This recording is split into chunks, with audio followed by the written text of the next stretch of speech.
All right, we're going to try some more things that I thought of to try with the new GPT Advanced 4o voice that just came out. It's supposed to be able to, be able to fluctuate its voice and be dramatic and do things like that. So what I'm going to do is I'm going to have it, I'm going to ask it to dramatically read Psalm 46. Let's see how good it can do. I want you to read Psalm 46, but I want you to do it in a very dramatic way. God is our refuge and strength, an ever-present help in trouble.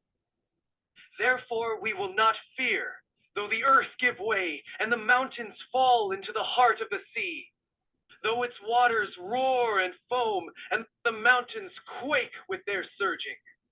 There is a river whose streams make glad the city of God, the holy place where the Most High dwells. God is within her, she will not fall. God will help her at break of day. Nations are in uproar, kingdoms fall. He lifts his voice, the earth melts. The Lord Almighty is with us. The God of Jacob is our fortress. Come and see what the Lord has done, the desolations he has brought on the earth. He makes wars cease to the ends of the earth. He breaks the bow and shatters the spear. He burns the shields with fire. He says, "Be still and know that I am God. I will be exalted among the nations. I will be exalted in the earth. The Lord Almighty is with us. The God of Jacob is our fortress." All right, that was pretty dramatic. Other thing that I found out that you can do, and I haven't tested this yet, is you can ask it to pretend to be one of the Bible characters in the Bible, and supposed to be able to ask it questions as that person. So I'm going to try to. I don't know. I didn't have any examples of this. It's just something that I looked up that said you could possibly do, and we'll see if I can make it do it. Here we go. Okay, I want you to pretend like you are Moses of the Bible, and I want to ask you some questions about your life. Well, I can certainly try to channel Moses for you. Ask away, and I'll do my best to respond as he might. What's on your mind? How would you describe being in Egypt and the surroundings that you were in at that time? Being in Egypt, I was surrounded by grandeur and oppression, a land of abundance and of bondage. As a prince, I witnessed its wealth and power. As a shepherd of God's people, I saw the cries of the oppressed. It was a place of stark contrasts, where the faith of a few stood against the might of an empire, and where God's power was revealed in miraculous ways. How was it whenever you left Egypt and you became a farmer? How was that life like? Leaving Egypt and becoming a shepherd in Midian was a humbling experience. It was a far cry from the palaces of Egypt, trading fine linens for simple robes and royal decrees for the quiet of the open fields. It was in this solitude that I learned patience and humility, tending to the flocks and finding peace in the rhythm of nature. This chapter of my life prepared me for the challenges ahead, teaching me to lead not through power, but through understanding and faith. Why did you have so much doubt in your ability to follow God's instructions and need to have Aaron be your partner? Facing God's call, I felt the weight of my inadequacies. Speaking was never my strength, and the thought of confronting Pharaoh and leading the Israelites out of Egypt filled me with awe and fear. Aaron, with his eloquence, became my voice when my own words faltered. But through this partnership, I learned that fulfilling God's commands isn't about our strengths or weaknesses, but about trusting in His power to work through us.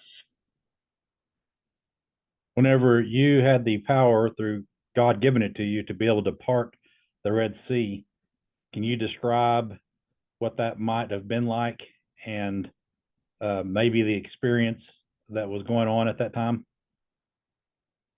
The parting of the Red Sea was a moment of profound awe and fear.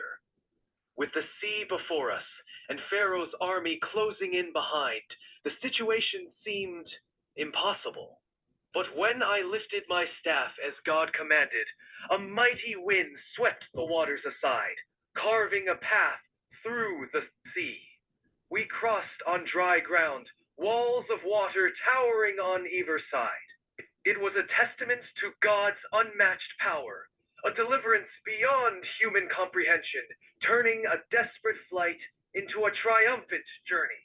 The memory of those towering walls of water and our footsteps on the seabed echo in my mind, a powerful reminder of God's providence and the faith it demands of us. Can you tell me a little bit about the struggles you had whenever you were making all the decisions, and then you got the great advice of spreading that ability or that authority around with other people? In the wilderness, the burden of leading and judging the people alone was overwhelming. From dawn till dusk, I would sit and listen to disputes, trying to guide our people according to God's laws. It was my father-in-law, Jethro, who saw my struggle and wisely advised me to appoint capable men as leaders of thousands, hundreds, fifties, and tens. Sharing the load not only lightened my task, but empowered others to lead and judge with wisdom. It taught me the value of shared leadership and the importance of community in carrying out God's work. Okay, one last question. What advice would you give to Christians today? And I know that Christianity wasn't around in your time, but what advice would you give Christians today to be able to make sure they stay faithful and true to God? I would advise. Go ahead and give me that advice. To stay faithful and true to God, I'd advise you to remember the lessons of the past, of deliverance, covenant, and the steadfast love of God. Just as we carry the memory of the Exodus and God's commandments in our hearts, keep the teachings of Christ and the love of God at the center of your lives. Lean not on your own understanding, but seek God's guidance in all things.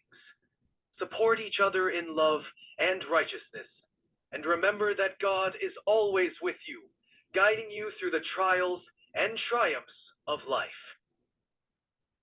Thank you. You're welcome. It's been a pleasure reflecting on these stories with you. If you ever want to chat more, just let me know. All right, there you go. That was kind of fun. Obviously, you know, it's making it up on the fly, but it's trying to base it up on the things that Moses taught and the things he experienced. And so that's just another one of these fun things that you could do, or I'm sure you could even have it ask you questions as it's pretending to be Moses, Bible trivia questions or whatever about the life of Moses. And you could have it speculate on different things. Obviously, you know, anything beyond scripture is just opinion. But anyway, I think it's very interesting, and I can see that people are going to have a lot of fun with interacting with this new AI voice. And anyway, if I come up with some other ideas, I'll make another video with seeing how it responds. Because just like I said, I'm hearing it for the first time, like you, and you can see I kind of have a smile on my face. I'm not a big smiler, but anyway, I thought that was a lot of fun. So I'll see you the next time.